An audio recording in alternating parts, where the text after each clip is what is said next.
So guys, जैसा कि हमने पिछले एपिसोड में देखा, लिटिल हेवनली किंग शियाओ से लड़ना नहीं चाहता था क्योंकि उसकी ताकत वर्ड दाओ रियल्म में थी, लेकिन वो एज और आर्मर को हर हाल में हासिल करना चाहता था। इसीलिए उसने शियाओ को एक चैलेंज दिया, पर शियाओ लड़ाई के लिए तैयार था। उसने कहा क्यों ना हम एक ही दायरे में रहकर आमने सामने मुकाबला करें, लेकिन लिटिल हेवनली किंग फिर भी नहीं लड़ा। उसका कहना था कि उसकी बॉडी अब इमोर्टल सीड से जुड़ चुकी है और ये अखाड़ा उसकी ताकत को सीमित नहीं कर सकता। उसने लड़ने के लिए किसी और को बुलाया जो वुडी था, लेकिन वुडी कोई आम योद्धा नहीं था बल्कि इविल किंग बिस्ट था। उसने शियाओ से टक्कर ली, लेकिन शियाओ की थंडर गॉड टेक्निक के सामने वो टिक नहीं पाया। वो मजबूर हो गया कि वो अपने रियल फॉर्म में आ जाए। तभी शियाओ ने 6 रीइंकार्नेशन पाथ एक्टिवेट किया। वुडी उस शक्ति का सामना नहीं कर पाया और आखिरकार हार गया। अब हम देखते हैं शियाओ की एनर्जी ने सभी को हैरान कर दिया था। चारों तरफ बस उसी की आभा फैली हुई थी। तभी मिस्टीरियस एल्डर जो सारस से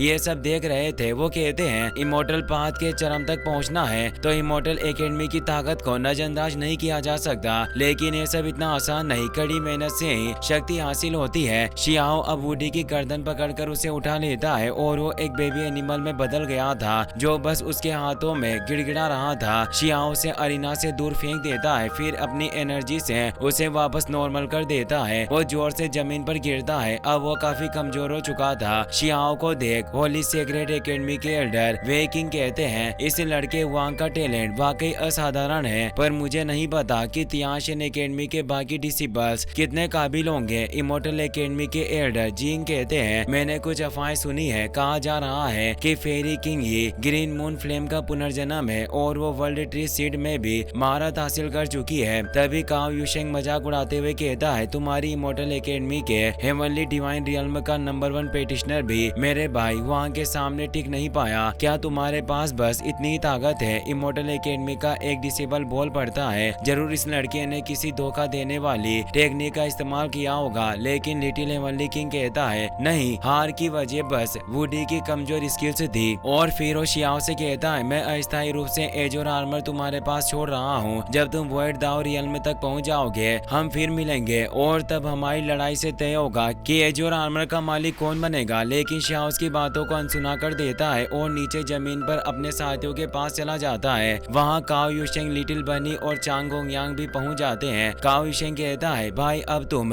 सच में महान बन चुके हो। तुमने 10 इविल के वंशजों को अपने कदमों तले कुचल दिया। तुम्हारी शक्तियाँ अब वाकई असाधारण है। तभी वहाँ इमोर्टल एकेडमी और होली एकेडमी के एल्डर सस्ते हुए आ जाते हैं। एल्डर जिंग कहते हैं वांग तुम्हारे अंदर वाकई जबरदस्त टैलेंट है। तुम इस युग के सबसे दुर्लभ जीनियस हो। मैंने सुना है कि तुम्हें अब तक कोई सही इमोर्टल सीड नहीं मिला, इसीलिए तुम्हें हमारी इमोर्टल एकेडमी में शामिल हो जाना चाहिए। पर तभी होली एकेडमी के एल्डर वे किंग कहते हैं इसकी बकवास बातों पर ध्यान मत दो। इमोर्टल एकेडमी की एशियन सीड तो पहले ही बांटी जा चुकी है, अब इनके पास कुछ बचा ही नहीं है। सेकंड, थर्ड और फोर्थ एल्डर भी वहाँ पहुँच जाते हैं। उन्हें मालूम था कि ये दोनों एल्डर शियाओ को अपनी अपनी एकेडमी में शामिल करने के लिए उस पर दबाव बनाएंगे। एल्डर जिंग कहते हैं वांग चिंता मत करो, हमें जल्द ही एक नया एशियन सीड मिल जाएगा और हमारी पहली प्राथमिकता होगी कि वो तुम्हें मिले। लेकिन एल्डर वे किंग उन्हें टोकते हुए कहते हैं अगर तुम वाकई सर्वश्रेष्ठ संसाधन चाहते हो तो सिर्फ मेरी होली एकेडमी में आओ। तुम्हें प्रेशियस ब्लड और रिसोर्सेज दिए जाएंगे जो तुम्हें मॉडर्न मेथड से एक्सट्रीम रियल्म तक ले जाने में मदद करेंगे। एल्डर जिंग हंसते हुए कहते हैं तुम जितना चाहो जोर लगा लो, पर तुम ये तय नहीं कर सकते और वैसे भी तुम्हारी एकेडमी की तो सारी चीजें पहले ही दूसरों ने इस्तेमाल कर ली है। मुझे नहीं लगता कि तुम्हारे पास सब कुछ खास बचा है। शियाओ सोचता है अगर मैंने इन दोनों एकेडमियों में से किसी एक को चुना तो मुझे मॉडर्न और एशियन मेथड्स में से किसी एक को अपनाना पड़ेगा, मगर ये मेरा इरादा नहीं है। मैं दोनों में महारत हासिल करना चाहता हूँ। वो धीरे से मुस्कुराता है और कहता है आप दोनों की एकेडमी टैलेंटेड लोगों से भरी हुई है, इसीलिए मुझे नहीं लगता कि आपको मेरी जरूरत इतनी शिद्दत से है और जो संसाधन पहले से रिजर्व हो चुके हैं उनके लिए आपको आपस में टकराने की जरूरत नहीं है। वैसे भी तियांशिन एकेडमी मुझे वो सब दे सकती है जिसकी मुझे तलाश है। सभी हैरान रह जाते हैं। सेकंड एल्डर पूछते हैं वांग तुम्हारे कहने का मतलब क्या है? शियाओ बोजिन लहजे में कहता है मैंने फैसला कर लिया है, मैं सिर्फ और सिर्फ तियांशिन एकेडमी में ही रहूंगा। चारों ओर सन्नाटा छा जाता है। शियाओ ऊपर आकाश में मौजूद सारस की ओर नजर डालता है। वो सोचता है वो मिस्टीरियस ग्रेट एल्डर जो अब तक मेरी मदद कर रहे हैं उनकी क्षमताएं इन दोनों एकेडमियों में किसी भी सूरत में कम नहीं हो सकती। सारस उड़कर वहाँ से चली जाती है और मेंग तियानजिन के केव डवेलिंग में पहुंचती है। वहां पानी में उतरते ही वो एक मछली में बदल जाती है और वही मौजूद है वही मिस्टीरियस ग्रेट एल्डर। अब हमें 10 दिन बाद का दृश्य दिखाया जाता है। ये दोनों एकेडमी के सिलेक्शन का आखिरी दिन था। सभी डिसिपल ने अपनी अपनी पसंद की एकेडमी को चुन लिया था। काओ यूशेंग शियाओ से कहता है, भाई मुझे पता है तुम मॉडर्न और एशियन दोनों पाथ पर चलना चाहते हो, मगर ये रास्ता बहुत सी कठिनाइयों से भरा पड़ा है, इसीलिए तुम हर कदम सोच समझ कर ही उठाना। शियाओ उसकी बात को गंभीरता से सुनता है। फिर हमें मेंग तियानजिन का केव डवेलिंग एरिया को दिखाया जाता है, जहाँ तियानजिन शियाओ को लेकर आते हैं और कहते हैं तुम्हारे पास 10 दिनों का वक्त है। इस दौरान तुम्हें तय करना होगा कि आखिर तुम्हारा कल्टिवेशन पाथ क्या होगा। जब तय कर लो तो वापस मेरे पास आना। ये कहकर वो डुगुयुन के साथ वहाँ से निकल जाते हैं। शियाओ अब अपनी ट्रेजर को खुद के साथ फोर्ज करने लगता है। वो सोचता है कि क्या मैं इन खजानों की मदद से एशियन इमोर्टल मेथड के शिखर पर पहुंच सकता हूं? क्या मैं सीमाओं को पार कर सकता हूं? क्या मैं एक्सट्रीम रियल्म के प्रेजेंट मेथड को समझ सकता हूं? तभी एक रहस्यमयी आवाज गूंजती है, लड़के तुम एक साथ 2 कल्टिवेशन पाथों पर चलने की सोच रहे हो। तुम्हारी ये तमन्ना बहुत भारी है। ये कुछ वैसा ही है जैसे कोई इंसान दोनों हाथों से एक साथ लिखने की कोशिश करे। हम देखते हैं वो ग्रेट एल्डर फिशिंग प्लेटफॉर्म पर मौजूद है, जो कि एक कंसंट्रेटेड स्पिरिचुअल सीक्रेट रियल्म था, जहाँ वो अक्सर मछलियाँ पकड़ा करते हैं। वो कहते हैं ये रास्ते मछली पकड़ने जैसे हैं। तुम्हें सबसे पहले मछली की प्रकृति को समझना होगा। अगर तुम एक भी मछली पकड़ने में कामयाब हो गए तो मैं समझ जाऊंगा कि तुम्हारे पास सब्र है। तो चलो क्यों ना एक राउंड मछली पकड़ने का हो जाए। शियाओ एक पल में ही उनके पास नदी के किनारे पहुंच जाता है। वो आदर से कहता है, सीनियर ये जूनियर आपसे मार्गदर्शन चाहता है। अब वो एक फिश स्टिक निकालता है और कांटे को पानी में डाल देता है, मगर वो कुछ और करता है। वो अपनी फिशिंग रोड को डबल कर लेता है, यानी एक साथ दोनों हाथों से मछली पकड़ने की तैयारी करता है। ग्रेट एल्डर मुस्कुराते हुए कहते हैं, इस गहरे तालाब में एक छड़ी से भी मछली पकड़ना मुश्किल है और तुम 2 छड़ियों से मछली पकड़ना चाहते हो। शियाओ जवाब देता है, मैं दोनों छड़ियों से अलग अलग दिशाओं में मछली पकड़ना चाहता हूँ ताकि मेरे पास अवसर ज्यादा हो। एल्डर गंभीर होकर कहते हैं, सदियों पुराने मछुआरे भी बड़े तेज तर्रार थे, उनमें कई महान विशेषज्ञ भी हुए, मगर फिर भी किसी ने ड्यूअल कल्टिवेशन में महारत हासिल नहीं की। तो फिर तुम क्यों सोचते हो कि तुम इसे कर सकोगे? क्या वजह है जो तुम्हें दूसरों से अलग बनाती है? शियाओ जवाब देता है, अगर मेरे पास बस एक ही जीवन है और मैंने उसे किसी एक पाथ में बर्बाद कर दिया, तो जब 9A1 से N10 अर्थ के प्राणी अराजकता में मरते जाएंगे तो मैं कुछ नहीं कर पाऊंगा। इसीलिए मैं अपनी पूरी कोशिश करना चाहता हूँ ताकि सभी को बचा सकूं। एल्डर थोड़े निराश होकर कहते हैं, क्या तुम ये सब दोनों छड़ियों का एक साथ इस्तेमाल करके करना चाहते हो? तुमने जो चारा मछलियों के लिए इस्तेमाल किया है वो भी सबसे अच्छा नहीं है। वो पानी में मौजूद मछलियों को सिर्फ परेशान कर रहा है। अगर वो इसे खाना चाहती तो अब तक फंस चुकी होती। तभी शियाओ की दोनों फिशिंग रोड से टूट जाती है। ग्रेट एल्डर गहराई से कहते हैं, कभी कभी अगर हम ऐसा कुछ करना चाहे जो बहुत मुश्किल है तो उसमें खो जाने की संभावना बहुत ज्यादा होती है। जैसे अभी तुम्हारी दोनों छड़ियां टूट गई, तुम्हारे हाथ कुछ नहीं आया और चारा भी बर्बाद हो गया।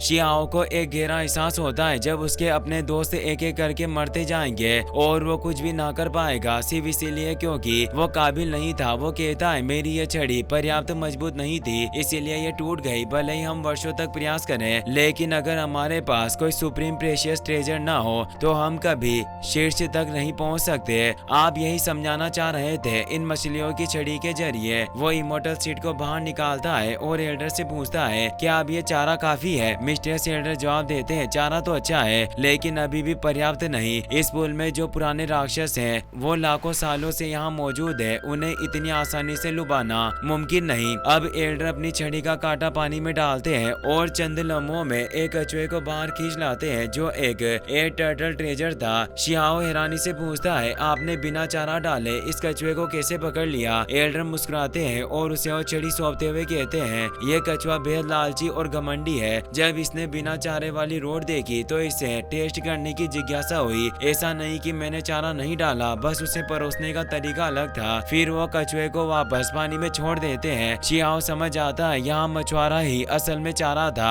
यानी हम अपनी बॉडी को भी एक इमोर्टल सीड की तरह इस्तेमाल कर सकते हैं। एल्डर मुस्कुराते हैं, तुमने बिल्कुल सही समझा, तुम्हारी समझ वाकई में हैरान कर देने वाली है। हम बिना किसी सुप्रीम इमोर्टल सीड के खुद को एक सीड की तरह रिफाइन कर सकते हैं, यानी अपने शरीर को इतना मजबूत बनाना कि वही हमारा सबसे बड़ा खजाना बन जाए। शियाओ पूछता है कि क्या किसी ने कभी अपनी बॉडी को इमोर्टल सीड की तरह इस्तेमाल कर महानता हासिल की है। एल्डर गंभीर होकर कहते हैं कई लोगों ने कोशिश की, कुछ अपाहिज हो गए, कुछ खुद को मौत के घाट उतार बैठे। ये रास्ता खुद अपने लिए तबाही भी बन सकता है। शियाओ कहता है क्या ये सब खुद अपनी मौत को दावत देने जैसा नहीं है, पर फिर भी मैं हार नहीं मानूंगा, मैं दूसरे तरीकों से अपनी कोशिश जारी रखूंगा। एल्डर संतुष्ट होकर कहते हैं आखिरकार तुम्हारे यहाँ बिताए गए ये 10 दिन व्यर्थ नहीं गए। वो उसे 2 सीक्रेट मेथड से सौंपते हैं और वहाँ से जाने लगते हैं। शियाओ झुककर उनका शुक्रिया अदा करता है। अब शियाओ के पास 2 एशियन कल्टिवेशन मेथड आ गए थे, जिनमें से एक बोन टेम्परिंग मेथड था, ये हड्डियों और स्नायुओं को तपाने की गुप्त तकनीक थी, और दूसरा स्पीड फोर्किंग मेथड था, जो आत्मा को फोर्ज यानी शुद्ध और शक्तिशाली बनाने की तकनीक थी। वो दोनों मेथड्स अपने पास रख लेता है। जाते हुए एल्डर कहते हैं अब तुम्हारे पास कल्टिवेशन के सारे खजाने मौजूद है, मगर जीवन और मृत्यु की सीमाओं को पार करने के लिए इन दोनों सीक्रेट मेथड्स में महारत हासिल करना काफी नहीं है। तुम्हें इमोर्टल हिल जाकर इविल एक्सपेलिंग डिवाइन बांस और येलो स्पीड फ्रूट को हासिल करना होगा। अब सीन बदलता है और हम हैंगिंग टेम्पल सीक्रेट रियल्म में इमोर्टल हिल के बाहरी इलाके को देखते हैं, जिसे अपॉर्चुनिटी ग्राउंड भी कहा जाता था। यह वो जगह थी जहाँ पेटिशनर को अपने दावों को जागृत करने का मौका मिलता था, इसीलिए दोनों एकेडमी के कई डिसिबल यहाँ आ रहे थे। वो देखते हैं वॉर गॉड इम्प्रिंट एक्टिवेट हो चुका है। ये एशियन पावर हाउस की एक रेमनेंट मार्क थी, जिसके भीतर एक महान भाग्य छुपा होता है, मगर उसे पाने के लिए गुजरना पड़ता था एक बेहद दर्दनाक प्रक्रिया से।